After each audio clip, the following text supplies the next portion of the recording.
قصة غرق فرعون ونجاة سيدنا موسى عليه السلام. الفرعون هو لقب كان يطلق على ملك مصر القديمة، وبالمثل كان يطلق لقب كسرى على ملك الفرس، ولكن الفرعون المشهور وقصته المعروفة هو الذي كان في زمن موسى عليه السلام. فما إن يذكر اسم فرعون إلا ويأتي معه ذكر موسى عليه السلام، حيث إن الله سبحانه وتعالى أرسل موسى عليه السلام إلى فرعون يدعوه إلى أن يعبد الله وحده. وفي هذا المقال سنذكر لحضراتكم مشاهدي قناة معلومة ما حدث لفرعون في قصته المعروفة، مستندين في ذلك إلى ما ورد بالقرآن الكريم والسنة المشرفة وأقوال المفسرين العلماء.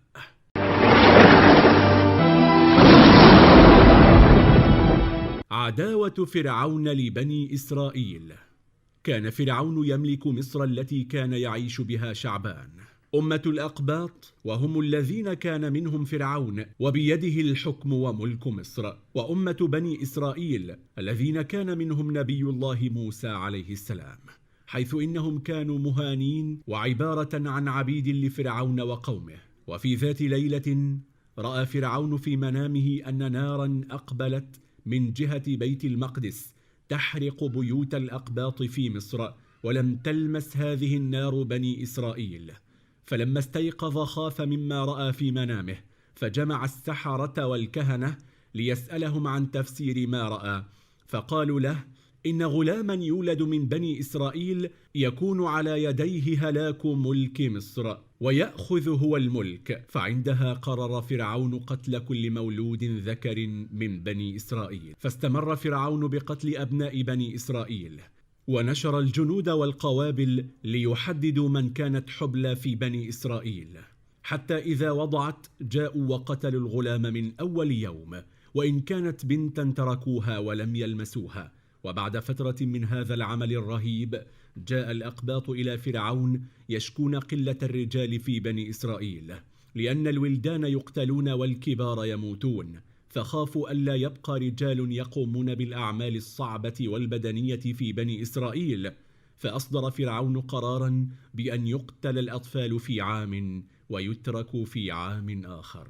ولادة موسى وهارون عليهما السلام. ولد هارون أخو موسى الأكبر في عام المسامحة ولم يقتل، وأما موسى عليه السلام فقد ولد في عام القتل، فخافت عليه أمه من أن يأتي جنود فرعون ليقتلوه، فأوحى إليها ربها سبحانه وتعالى بأن تضعه في تابوت من الخشب وتلقيه في النهر إذا خشيت عليه من جنود فرعون، فكانت تضعه في هذا التابوت وتربطه بحبل ومن ثم تلقيه في النهر، فإذا ذهب رجال فرعون أعادته وأرضعته ثم تلقيه مرة أخرى في النهر. وذات يوم نسيت أم موسى عليه السلام أن تربط التابوت، فأخذ النهر التابوت الذي به موسى وحمله إلى ضفاف بيت فرعون، فلما رأته الجواري سحبنه ولم يفتحن التابوت وذهبن به إلى آسيا زوجة فرعون، فلما فتحت آسيا التابوت ورأت وجه موسى عليه السلام مضيئا وجميلا أحبته، فرآه فرعون وأمر بقتله. فعندها قالت زوجته آسيا فلنتخذه قرة عين لي ولك، فقال فرعون لك نعم، أما لي فلا. رحيل موسى عليه السلام من مصر. كبر موسى عليه السلام في بيت فرعون واشتد عوده، وفي ذات يوم رأى موسى عليه السلام رجلين يقتتلان، واحد من بني إسرائيل والآخر من الأقباط، فأراد موسى عليه السلام أن يمنع القبطي من إيذاء الإسرائيلي فوكزه بيده، وقيل إنه وكزه بعصا ولم يكن يريد قتله، ولكن الرجل القبطي مات بسبب هذه الوكزة. ولما وصل الخبر إلى فرعون أمر بإحضار موسى عليه السلام، فجاء رجل يخبر موسى أن الأقباط يريدون قتله انتقاما لما فعله مع ذلك القبطي، فخاف موسى وخرج من مصر حتى لا يقتل، فوصل إلى مدين يحتمي هناك ويتوارى عن أنظار جنود فرعون. زواج موسى عليه السلام. وعندما كان في مدين رأى فتاتين واقفتين مع أغنامهما بالقرب من بئر يستخدم لسقاية الماشية، فذهب إليهما وسألهما: لماذا لا تسقيان ماشيتكما مع باقي الرعاة؟ فقالت إحداهما: بأننا لا نسقي إلا بعد أن ينتهي الرعاة من سقاية ماشيتهم، فسقى لهما وذهب وابتعد ولم يطلب أجرا على ذلك. فلما عادت البنتان إلى أبيهما قالت إحداهما لأبيها: يا أبت استأجره، فإن خير من استأجرت القوي الأمين. فناداه أبوهما وقال له: إني أزوجك إحدى ابنتي، ولكن بشرط أن تخدم عندي 8 سنين، وإذا خدمت عندي 10 فلك الأجر والثواب. فوافق موسى وتزوج الصغرى منهما، وهي التي سألت أباها أن يستأجره. الوحي والتكليف الإلهي. وعندما انقضت الفترة التي كان متفقا عليها بين موسى عليه السلام ووالد الفتاتين، أخذ أهله وماله وأراد أن يعود إلى أهله في مصر. وفي طريق السفر كان الوقت ليلا، فلاحظ نارا من بعيد، فأبقى أهله في مكانهم وذهب إلى تلك النار. فلما وصل موسى عليه السلام إلى تلك النار سمع صوتا يقول: إني أنا ربك فاخلع نعليك، إنك بالوادي المقدس طوى. وفي تلك اللحظة أعطى الله سبحانه وتعالى لموسى عليه السلام الرسالة التي يجب أن ينقلها لفرعون، بأن يدعوه إلى عبادة الله سبحانه وتعالى وحده لا شريك له. كما أن الله تعالى أيد موسى بالمعجزات، فالأولى كانت بالعصا التي تتحول إلى أفعى عظيمة ومخيفة بقدرة من الله تعالى،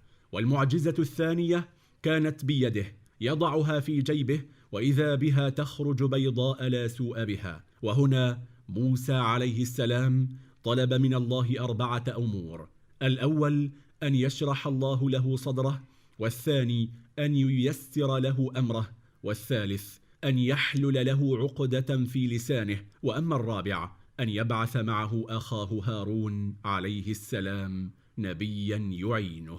دعوة موسى لفرعون. فذهب موسى إلى فرعون مع أخيه هارون لدعوته إلى عبادة الله وحده.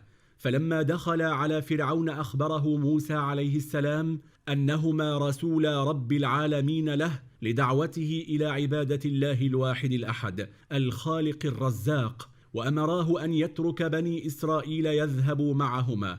فلما سمع فرعون كلامهما قال: إن كنت يا موسى نبيا من الله هات لنا برهانا حتى نصدقك. فرمى موسى عصاه فإذا هي ثعبان مبين، وضم يده إلى جناحه وأخرجها فإذا هي بيضاء من غير سوء. عندها قال فرعون لمن حوله: ما هذا إلا ساحر يريد أن يخرجكم من أرضكم ويفسد عليكم دين آبائكم. وأمر بجمع السحرة الموجودين في أرض مصر، وقال لموسى: دعنا نتفق على يوم يكون به النزال. فاختار موسى عليه السلام يوم الزينة، وكان هذا يوم عيد في مصر القديمة. النزال ضد سحرة فرعون. وجاء ذلك اليوم وأتى السحرة وموسى وهارون عليهما السلام، فأمر موسى السحرة أن يلقوا ما بأيديهم أولا. فلما ألقوا عصيهم وحبالهم سحروا أعين الناس ليروا أن هذه العصي وكأنها تسعى، فخاف موسى أن يفتن الناس بما يشاهدونه، فألقى عصاه التي صارت بقدرة من الله سبحانه وتعالى ثعبانا عظيمة، فالتقفت كلما ألقى السحرة بسرعة. فلما رأى السحرة هذا المشهد العظيم استيقنوا أن هذا ليس سحرا وإنما معجزة ربانية حقيقية، فسجدوا لله وقالوا: آمنا برب العالمين رب موسى وهارون. فلما رأى فرعون ما فعله السحرة غضب وأمر بتعذيبهم وقتلهم جميعا. عذاب قوم فرعون.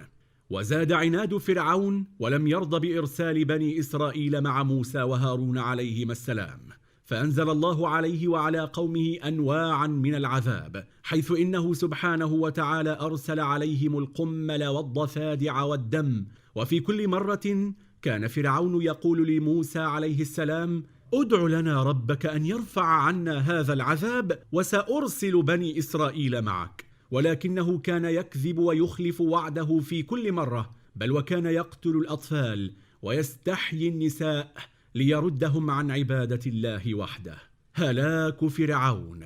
وذات يوم انطلق موسى عليه السلام بقومه ليخرجوا من مصر، ولحقهم فرعون وجنوده ليوقفوهم ويقتلوهم. وعندما وصل موسى إلى ضفاف البحر خاف قومه وقالوا هلكنا، لأن فرعون من ورائهم يريد القضاء عليهم والبحر من أمامهم يقفل طريقهم. فقال موسى عليه السلام بكل إيمان: إن الله معي سيهدين. وعندها أوحى الله سبحانه وتعالى إلى موسى أن يضرب البحر بعصاه، فلما فعل موسى ما أوحى إليه الله به، فإذا بالبحر ينفلق ويصبح كل فرق كالطود العظيم كالجبل العظيم. وانطلق بقومه إلى الضفة الأخرى حتى وصلوها. وفي ذلك الحين كان فرعون مع جنوده ما زالوا يمرون من بين الجبلين المائيين، وإذا بهذين الجبلين يطبقان على فرعون وجنوده ويغرقوا جميعا.